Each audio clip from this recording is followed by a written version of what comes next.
तीनों देशों के विदेश दौरे पर हैं प्रधानमंत्री नरेंद्र मोदी। आज से 10 जुलाई तक ऑस्ट्रेलिया के मेलबर्न में रहेंगे पीएम। ऑस्ट्रेलिया के गवर्नर जनरल सैम मोस्टन से मुलाकात करेंगे।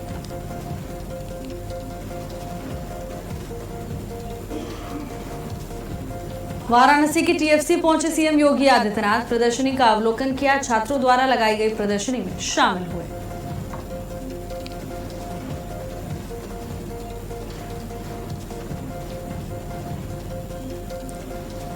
बद्रीनाथ मंदिर में चढ़ावा चोरी। मंदिर समिति का कर्मचारी सस्पेंड। हो सकती है कानूनी कार्रवाई। सीएम धामी ने गठित की एसआईटी।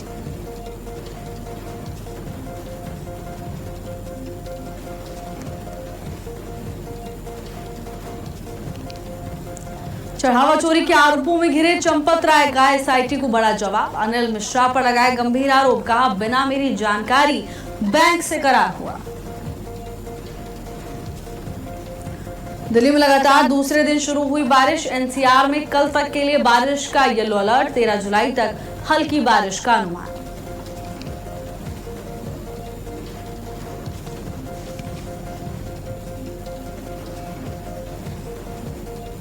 नमस्कार, बहुत स्वागत है आपका। भारत अपडेट देख रहे हैं आप। मैं हूं आपके साथ भावना त्रिपाठी और चलिए सीधे आपको वाराणसी लिए चलते हैं, जहां मुख्यमंत्री योगी आदित्यनाथ कार्यक्रम में मौजूद हैं। देखिए।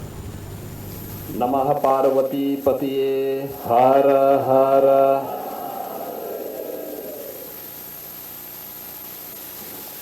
उत्तर प्रदेश के बेसिक और माध्यमिक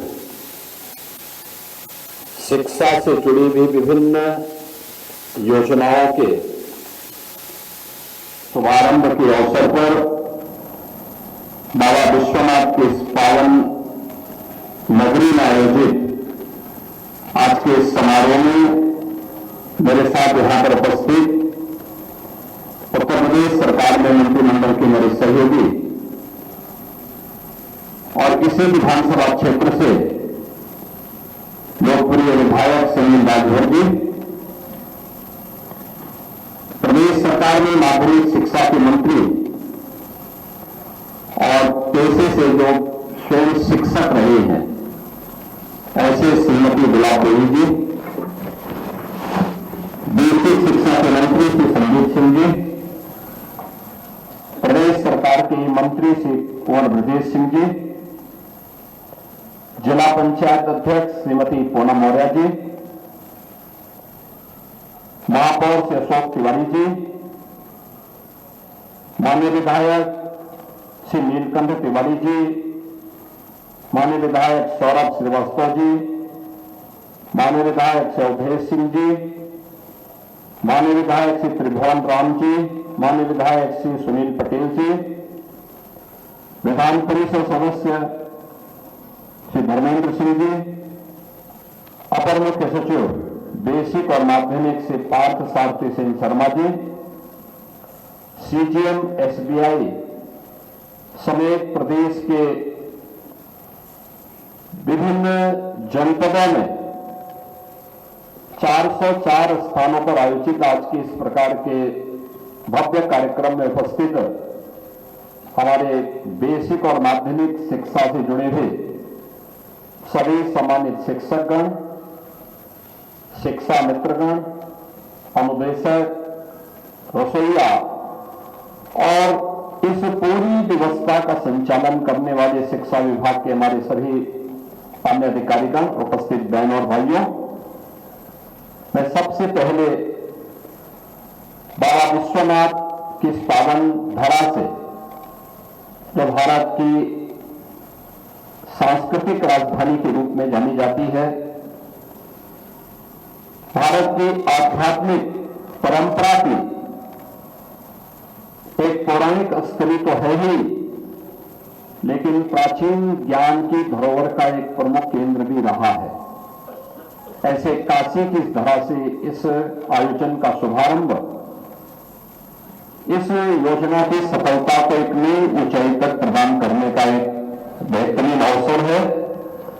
मैं इस अवसर पर प्रदेश के 404 स्थानों पर और इन सभी योजनाओं का, जो 3 प्रकार की योजनाओं का लाभ आज प्रदान किया जा रहा है, जिसमें शिक्षक भी है और शिक्षा परिवार से जुड़े हुए प्रत्येक व्यक्ति किसी न किसी रूप से शासन की योजना के साथ जुड़ रहा है।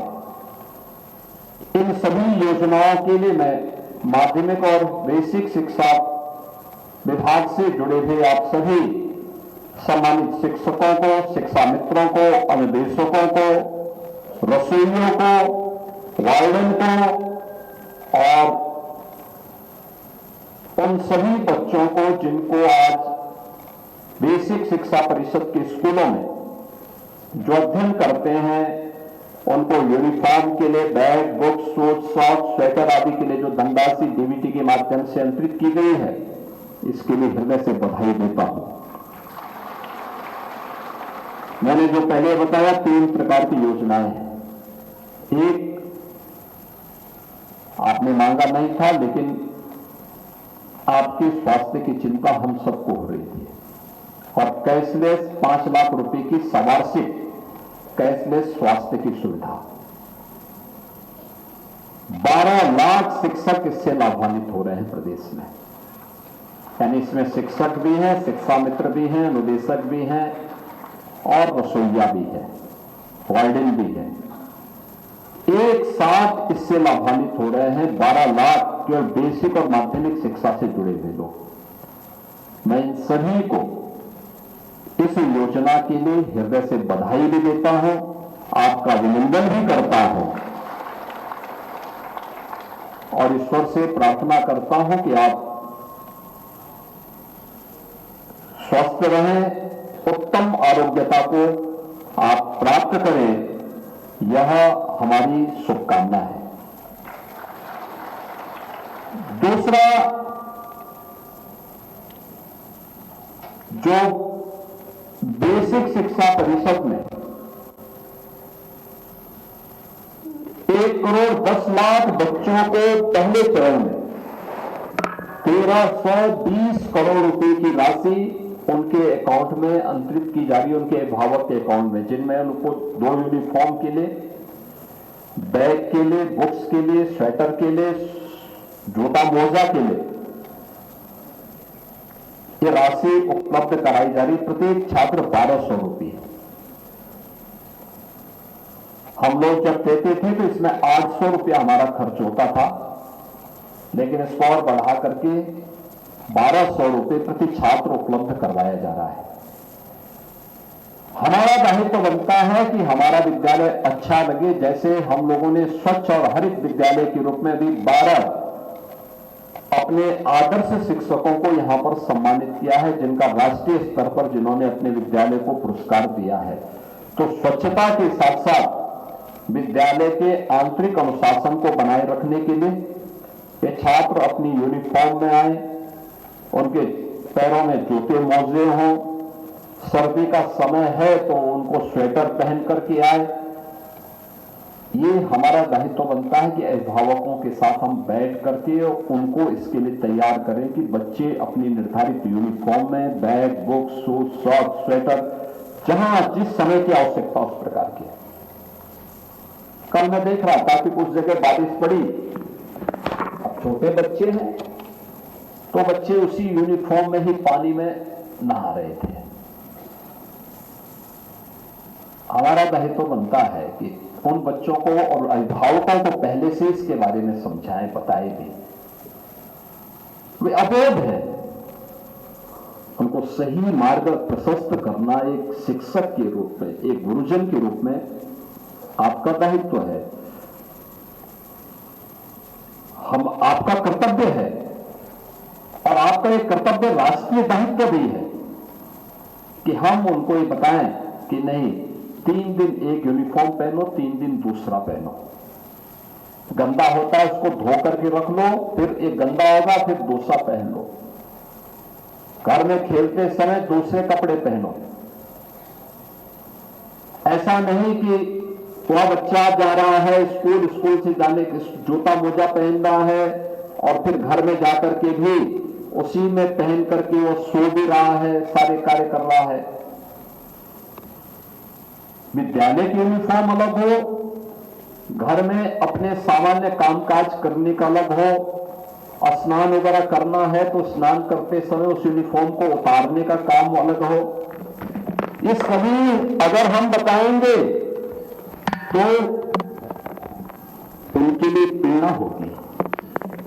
स्वच्छता के लक्ष्य को और स्वच्छ भारत मिशन की सफलता को और नई ऊंचाई तक पहुंचाने में मदद मिलेगी। आज देखो 1320 करोड़ केवल उन बच्चों के लिए यहां पर उपलब्ध करवाई जा रही है, उन यूनिफॉर्म इन सब कार्यों के लिए। और अभी तो 1 करोड़ 10 लाख बच्चे हैं, नए नामांकन जो हो रहे हैं। हमने कहा ना कि कोई बच्चा छूटने ना पाए। देखिए, हर नागरिक का दायित्व बनता है, लेकिन उसमें शिक्षक का दायित्व ज्यादा बनता है। शिक्षक, शिक्षा मित्र, अनुदेशक, ये सभी इस दायित्व का निर्वहन करें कि हर बच्चे को हम स्कूल तक जरूर लेकर के जाएं। मैं भी आपकी एग्जीबिशन देख रहा था, बहुत अच्छी एग्जीबिशन थी और बच्चों के मन में एक उत्साह था।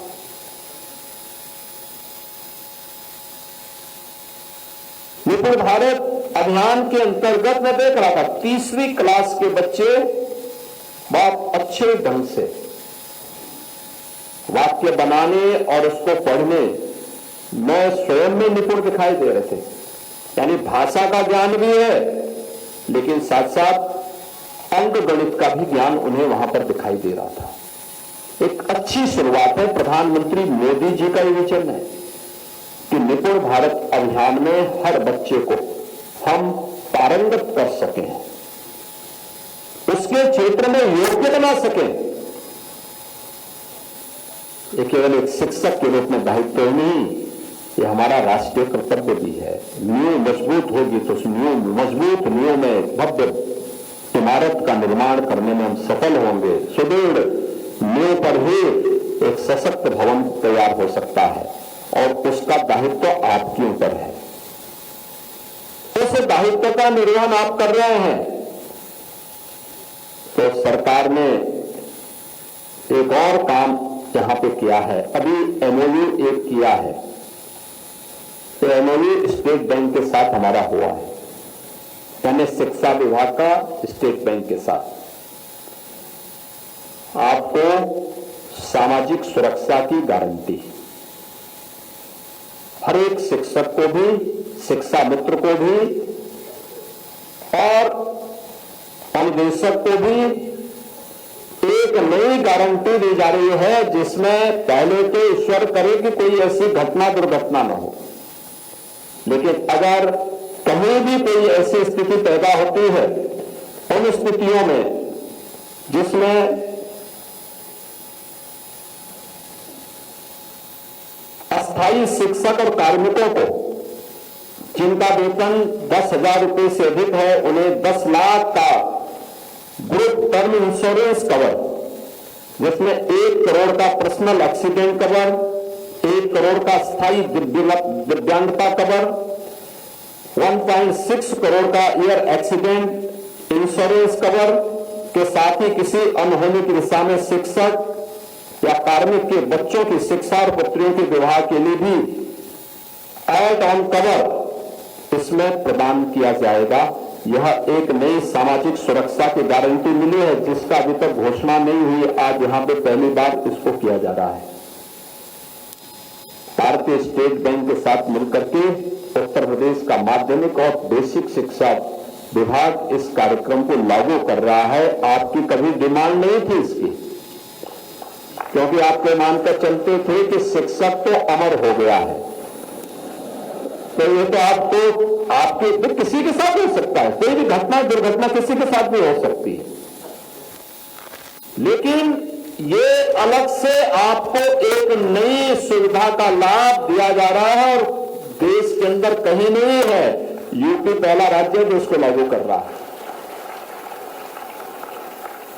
इसके साथ ही जो संविदा के कार्मिक हैं, 10,000 से अधिक होने की दिशा में उन्हें 30 लाख रुपए से 80 लाख रुपए का पर्सनल एक्सीडेंट इंश्योरेंस कवर, अस्थायी या आंशिक विकलांगता की दिशा में 30 लाख से 80 लाख रुपए, 15 लाख से 40 लाख का इंश्योरेंस कवर और ईयर एक्सीडेंट की दिशा में 30 लाख से 80 लाख तक का इंश्योरेंस कवर और कार्मिक के साथ किसी अनहोनी की दिशा में कार्मिक के बच्चों की शिक्षा और पुत्रियों के विवाह के लिए भी एड ऑन कवर प्रदान किया जाएगा।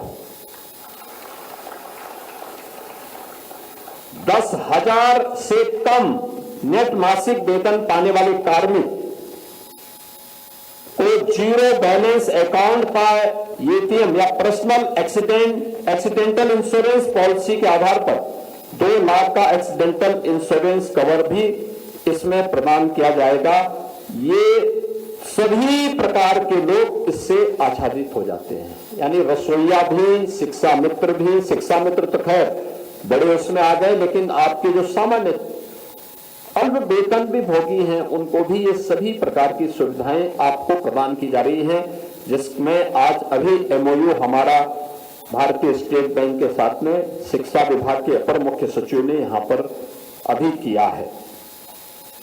कैशलेस की जो सुविधा आपको दी जा रही है 5 लाख रुपए की, इसमें लगभग 450 करोड़ रुपए वार्षिक आएगा, जिसको प्रदेश सरकार ने कहा कि हम भुगतान करेंगे, हम आपसे नहीं लेंगे। आपसे केवल गुरु दक्षिणा के रूप में हम केवल एक बात आपसे मांगते हैं कि आप लोग केवल बच्चों पे ध्यान दें। स्कूलों का वातावरण स्कूल जैसा लगना चाहिए। स्कूल का वातावरण ऐसा होना चाहिए जहां पे स्वच्छ सुंदर वातावरण भी लगे, अनुशासित वातावरण भी लगे और देश के भविष्य को गढ़ने वाला वातावरण का एक आध्यात्मिक तेज स्वतःस्फूर्त भाव के साथ वहां पर उपलब्ध होता हुआ दिखाई दे। देखिए, मैं बार बार कहता हूं, ये संभावनाएं यूपी के अंदर पहले भी थी। एक समय था उत्तर प्रदेश से देश के अंदर कई क्षेत्रों में शिक्षक यूपी से जाते थे। अरुणाचल प्रदेश में आप जाइए, वहां पे हर व्यक्ति हिंदी बोलता है। मैंने जब वहां पे आज केंद्र सरकार में मंत्री हैं श्री किरेन रिजिजू, हमारे साथ सांसद थे। मैंने रिजिजू से पूछा, मैंने कहा मुझे बताओ, आपके अरुणाचल में सभी लोग बहुत अच्छा हिंदी बोलते हैं? उन्होंने कहा हाँ, हमारे यहां जितने भी शिक्षक हैं ये सब यूपी से ही गए हुए हैं, यानी यूपी ही वहां ये सुविधा उपलब्ध करवाता था। मैं मध्य प्रदेश में गया था। मध्य प्रदेश में मैंने देखा कि मध्य प्रदेश के अंदर अलीगढ़ और एटा, कासगंज, हाथरस, आगरा, मैनपुरी, इटावा, फिरोजाबाद, मथुरा, इन जनपदों से भारी संख्या में लोग वहां। मैंने पूछा भी ऐसे कैसे? तो मैं जिससे बात करूं उस परिवार के लोगों ने भी, मेरे बाबा, मेरे दादा, मेरे पिताजी, उन लोगों ने भी हमें शिक्षक के रूप में यहां है, यानी शिक्षा के लिए शिक्षक के रूप में भी यूपी से ही वहां भी लोग हैं। आप राजस्थान में देख लें, आप अन्य राज्यों में जाके देख लें, बड़ी संख्या में। लेकिन एक समय ऐसा भी आया जब यूपी की शिक्षा व्यवस्था को लोगों ने अपने निहित स्वार्थ के लिए पूरी तरह बर्बाद कर दिया था। याद रखना, शिक्षा आधारशिला है समाज की। शिक्षा के बगैर कुछ भी हो पाना असंभव है। और इसीलिए प्रधानमंत्री मोदी जी ने जब देशवासियों से कहा कि हमें विकसित भारत की संकल्पना को पूरा करना है, तो विकसित भारत की आधारशिला क्या बनेगी, उन्होंने उससे 2 वर्ष पहले भारत को एक व्यावहारिक राष्ट्रीय शिक्षा नीति दी। जिस प्रकार की भारत की शिक्षा नीति भारत पर आधारित होगी, भारत की परंपराओं से पर आधारित होगी, और राष्ट्रीय शिक्षा नीति देश के अंदर लागू की गई। शिक्षा के बगैर आप कुछ भी नहीं कर सकते। शिक्षा की उपेक्षा हुई आपने उत्तर प्रदेश को देखा होगा, यूपी बीमारू राज्य हो गया। उत्तर प्रदेश के नौजवानों के सामने, आप जितने शिक्षक यहां पर हैं, आज से 8 साल 9 साल पहले आप भी नौकरी के लिए जब इधर उधर जा रहे होंगे, भटक रहे होंगे, यूपी के बाहर आपके सामने पहचान का संकट आया था। लोग आपको भेद इससे देखते थे। आज मैं मानता हूं, पिछले 9 वर्ष में डबल इंजन सरकार ने जो प्रयास किया, आपको पहचान के संकट से गुजरने की आवश्यकता नहीं। आज शिक्षा पर दिया गया ध्यान, शिक्षा पर किया गया कोई भी निवेश कभी व्यर्थ नहीं जाता है, और व्यर्थ न जाए इसके लिए सरकार ने अनेक कदम उठाए हैं। शिक्षा का उन्नयन हुआ, उत्तर प्रदेश अब तेजी के साथ दौड़ता हुआ दिखाई दे रहा है। आज आप देख रहे होंगे यूपी के अंदर माध्यमिक में नकल मुक्त शिक्षा, कोई नकल नहीं। देखो ना, पहले 3 महीने तक माध्यमिक शिक्षा की परीक्षाएं चलती थी। 3 महीना परीक्षा, अगले 2-3 महीने फिर रिजल्ट आने में लगते थे। आधा साल तो गया, बाकी जो बचता था उसमें कुछ पर्व और त्योहार हो गए, कुछ अन्य कोई बात हो गई। पढ़ाई होती कब थी? बड़ी विचित्र सी स्थिति थी। परीक्षा के लिए 3 महीने का मतलब क्या? और मैं अभिनंदन करूंगा उन सभी शिक्षकों का और उन सभी अधिकारियों का जिन्होंने इसको कम करते करते करते मात्र 14 दिन के अंदर माध्यमिक शिक्षा की सभी परीक्षाएं संपन्न होंगी। अगले 15 दिन के अंदर परिणाम भी आ रहा है। 1 महीने के अंदर सब कुछ। 56 लाख बच्चे उसमें परीक्षार्थी के रूप में शामिल होते हैं। नकल मुक्त परीक्षा। और नहीं तो पता लगता था कि दूसरे राज्यों के लोग आ रहे हैं परीक्षा देने के लिए, वो वाराणसी नहीं आते थे, लखनऊ नहीं, गोरखपुर सिटी में नहीं, कानपुर में नहीं, गाजियाबाद, गौतम बुद्ध नगर या मेरठ में नहीं। वे परीक्षा देने के लिए कहां से आते थे? वो दूर दराज से, कोई हिमाचल से, कोई जम्मू कश्मीर से, कोई पंजाब से, कोई अन्य राज्य से। और कहां देने के लिए आते थे? बलिया में, गाजीपुर में, आजमगढ़ में, मऊ में। अबे हमने कहा मऊ और आजमगढ़ और बलिया क्या इतने ज्यादा शिक्षा के क्षेत्र में आगे बढ़े हैं क्या? काशी तो मैं मानता था, प्रयागराज भी हम मानते थे। तो हमने कहा भाई कोई दाल में काला जरूर है, और तब हम लोगों ने इस अभियान को चलाया। आज देखते होंगे सब ऐसे कुकुरमुत्ते सब बंद हो गए, वे सब अड्डे बंद हो गए। ये इस प्रकार की जो शरारत थी वही तो पहचान का संकट खड़ा करती थी, और यूपी के नौजवानों के भविष्य के साथ भी खिलवाड़ करती थी, और उन लोगों के भी भविष्य के साथ जो आकर के परीक्षा देते। मैंने कहा वो परीक्षा तो कहीं भी दे सकता है। जब हम लोगों ने उसके पास में गए तो पता लगा नहीं साहब, वो तो ठेका देता था, परीक्षा देने थोड़े आता था, उसके पास सर्टिफिकेट पहुंच जाता था। बड़ी विचित्र सी स्थिति है। इसीलिए तो यूपी के एक नेता ने कहा था कि भी नकल करना हमारा जन्मसिद्ध अधिकार है। तो अब जब नकल करना ही जन्मसिद्ध अधिकार है तो फिर किसको क्या कह सकते हैं? बहनों और भाइयों, हम सबको याद रखना होगा, कुछ भी हो, हमें देश के भविष्य के साथ और देश की अखंडता के साथ खिलवाड़ करने का कोई अधिकार नहीं होना चाहिए, किसी भी व्यक्ति को नहीं होना चाहिए। और मैं तो आपको बार बार कहता हूं, आपका आदर्श आचार्य चाणक्य हो सकते हैं, आपके आदर्श आप काशी में हैं पंडित मदन मोहन मालवीय हो सकते हैं, डॉक्टर राधा कृष्णन हो सकते हैं। आपको आदर्श ढूंढने की आवश्यकता नहीं, उस प्रकार के उदाहरण है। आचार्य चाणक्य जैसा गुरु होगा, देश कभी विपन्न नहीं हो सकता। विदेशी ताकतें आपकी ओर आंखें उठाकर के देख भी नहीं सकती। फिर उस उस प्रकार के माहौल को बनाने के लिए, और पिछले 9 वर्ष में आप लोगों ने मेहनत की है, एक प्रयास किया है। मैं देखता हूं जब उत्तर प्रदेश के अंदर की आज बहुत सारी स्कीम ऐसी हैं जो राष्ट्रीय स्तर पर एक सक्सेस स्टोरी के रूप में देखी जाती है। ऑपरेशन कायाकल्प, निपुण भारत कार्य अभियान के अंतर्गत किए गए प्रयास, प्रोजेक्ट अलंकार माध्यमिक शिक्षा का, आप सोचो ना, वे कोई परिवहन परिवार को भी देखते हैं, कोई व्यक्ति है अपने बच्चों को पढ़ाता है कि बुढ़ापा उसका ठीक होगा।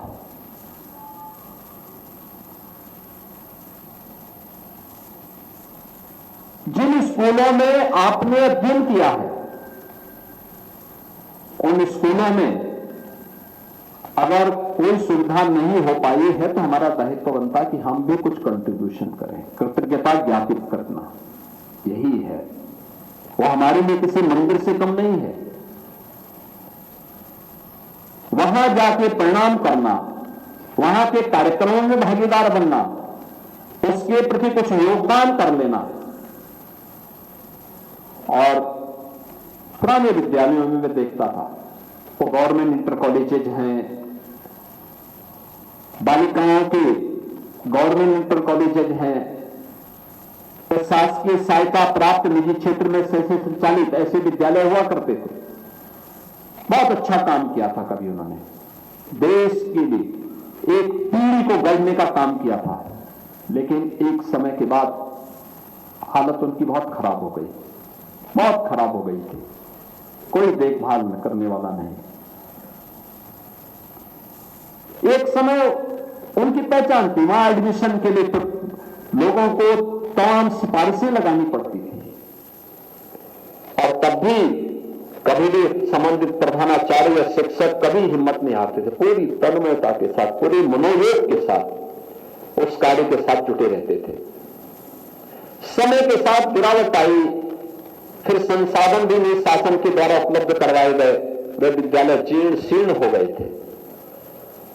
मैं कई जगह जाता था, मैं देखता था, भाई हम लोगों ने भी तो किसी स्कूल से पढ़ा है, बुरा लगता था कि नहीं, देखो जिन विद्यालयों में हमने पढ़ा है आज हम लोग उन विद्यालयों की तरफ ध्यान नहीं दे रहे हैं। फिर हम लोगों ने प्रोजेक्ट अलंकार के माध्यम से इन सभी विद्यालयों के लिए एक सुविधा उपलब्ध कराई। हमने कहा सबको पैसा एक साथ दे दो, उपलब्ध कराओ, पैसा पर्याप्त धनराशि उपलब्ध कराओ। और मुझे बहुत अच्छा लगा कि लगभग 1000 के आसपास विद्यालयों के लिए माध्यमिक शिक्षा परिषद ने धनराशि उपलब्ध करवाई, और आज भव्य भवन दिखाई दे रहे हैं, अच्छे फर्नीचर दिखाई दे रहे हैं, अच्छी वहां पे लेबोरेटरी बन गई है, वहां पे डिजिटल लाइब्रेरी बन गई है। अच्छा लगता है, और हमारा कृतज्ञता भी है उन संस्थाओं के प्रति जिन्होंने पीढ़ियों को गढ़ा था। आने वाली पीढ़ी के लिए एक आश्वस्ति भी है, और यह कार्यक्रम हम लोगों को निरंतर आगे बढ़ाने के साथ जुड़ना पड़ेगा। हम सब इसके साथ जुड़े, नई नई चीजें आ रही है। मैं भी देख रहा था कल टिकरिंग लैब में जो बच्चे देख रहे थे, कितना उनके अंदर आत्मविश्वास था। आपके द्वारा किया गया प्रयास है तो सामने आ भी रहा, दिखता भी है।